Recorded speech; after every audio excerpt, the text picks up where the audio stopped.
I envision a homestead that really uses the permaculture, which, a year ago I didn't even know what the word was. Did you? No, I didn't. I'd heard it, but I thought it was some weird something or another.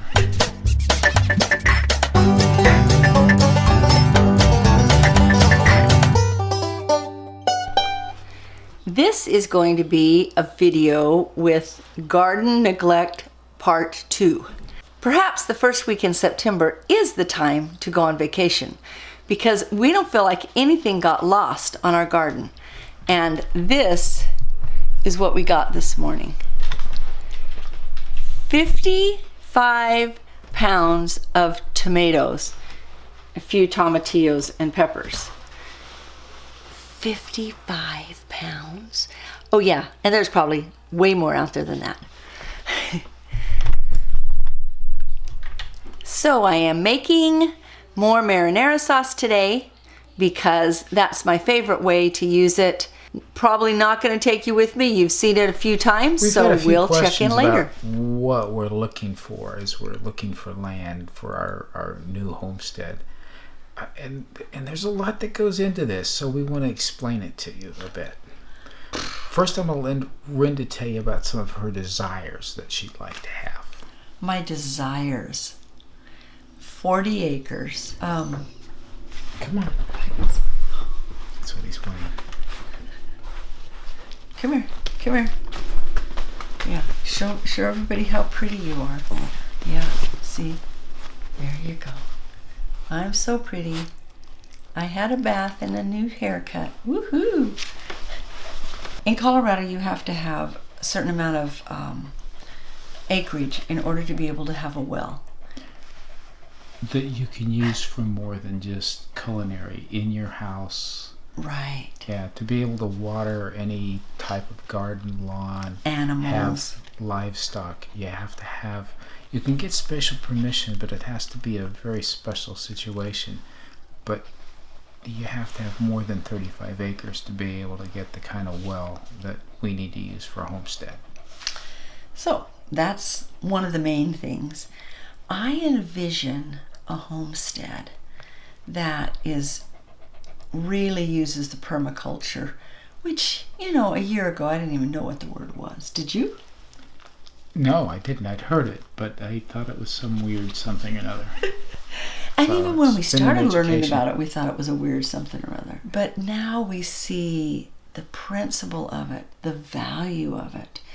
And well, a lot of the guiding principles of permaculture are things that we've believed in. It's bringing them together in a planning methodology and it's more holistic than some of the approaches that we wanted to use.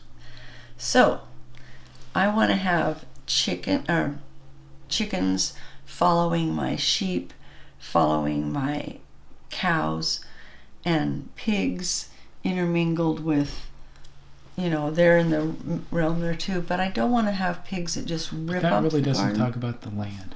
What are we looking for in land? Okay, so you don't get to hear about my homestead. Sorry. Okay. That's another video. What are you looking for in land? Well, first of all, grass. For those who aren't familiar with Colorado or the arid west, the mountain west, there are a lot of people who want to move to Colorado, so there's a lot of pressure in popular areas, and so the land there is outrageously priced. It doesn't make sense for a homesteader to buy that land. It's for a hobby farmer, somebody with lots of money, perhaps, but for the vast majority of us, it's expensive, it's outrageously expensive. So that's a problem. There are also some areas where the land is extremely cheap. There is no water to speak of, and they sell it in 5-acre parcels, and you're not going to be able to get permission to put a well on it. So and there's a lot of that's there. A lot. That's down in the San Luis Valley. And then there are areas that are extremely good for agriculture, and they tend to be expensive as well. Not because it's populated areas, but because it's recreationally very valuable, and so that tends to push the prices up. On the eastern slope, not eastern slope, but the Front Range and the prairie that extends east from the mountains, there's a lot of farmland, and the further east you go, typically, the less expensive it is, and that varies as you go north and south a bit, but the prices there are better. And so that is where we're looking, and because of family location, we've narrowed it down to where we're proximity to family, which helps a lot. Internet is super important to his business and to being able to continue with the YouTube. And we've kind of found an area where the internet is there. We also found out something very interesting. If you remember back from the video we showed earlier this week, how we were showing the large industrial windmills that were on the land or near the land. If they are on the property that you buy, they pay you money.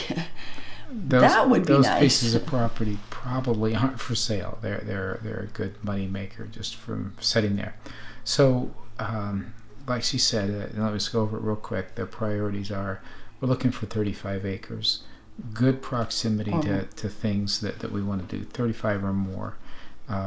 And we do want there to be the possibility of water rights. We're also checking the aquifers, because there are, in the area we're looking, 3 different aquifers, and being located appropriately, how much depth do we have to deal with, and what's our expected flow that comes from them. So we've got to make certain that fits. Really, one of the challenges we're going to be faced with is the better land costs a lot more, and we're trying to be sustainable. So we are going to be looking at less expensive land, which there are going to be a lot of reasons why it's less expensive. It's going to require more of us to get it into the shape that it needs to be in. So we realize that we've got an uphill climb right there, but we're going to be faced with doing dry land kinds of raising of the crops that we raise, except for what we have in our greenhouses that we plan to have. So something new for us. But we did see hay fields, corn, and some other beautiful grass that was all done without. Yeah, we don't know exactly what they've done to do it, but despite everything else being very dried out, without irrigation, they had a lot of greenery growing. So it can be done. The reason we're talking quiet is because we have our daughter and her husband are sleeping in the next room. So we don't want to be boisterous and wake them up. We are excited about what we're doing, so that's what's kind of cool. I do want to tell you that this morning when we were in the garden, after I got the tomatoes that I showed you earlier in this video, that we decided, well, let's just see if there's any potatoes.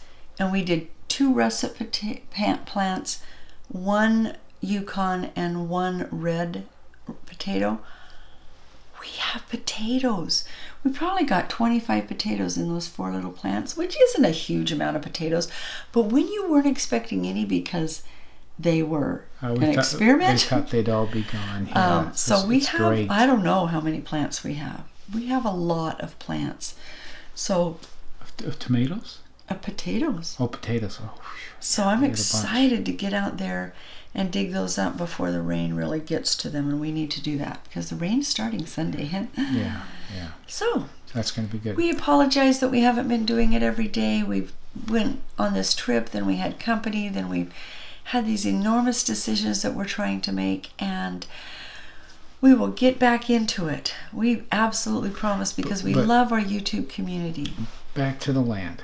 Like I said, we're looking to be sustainable, so we don't want to strap ourselves with something that is going to be extremely expensive. We want to find, first of all, something that's inexpensive that actually will work for us, and then we're going to intelligently build it slowly to what we want it to be. It's going to take a while to get the land itself, the ground, to respond appropriately, and that's going to take some time. We understand that. But the goal is to be able to raise the feed that our animals are using and to be able to pasture our animals as much of the year as possible. Back to the potatoes, in reference to what you were saying. When we were all done, I was just running my hands like this through the soil that we made, that we brought in, that we created, and I'm like, let's just stick this all in big black garbage bags and stick it in the back of the U-Haul truck. It's so beautiful. It's so beautiful. Lots of humus. We got a lot of good things going on there, but it took a lot of work to get it where it is. Oh, well, we'll do it again.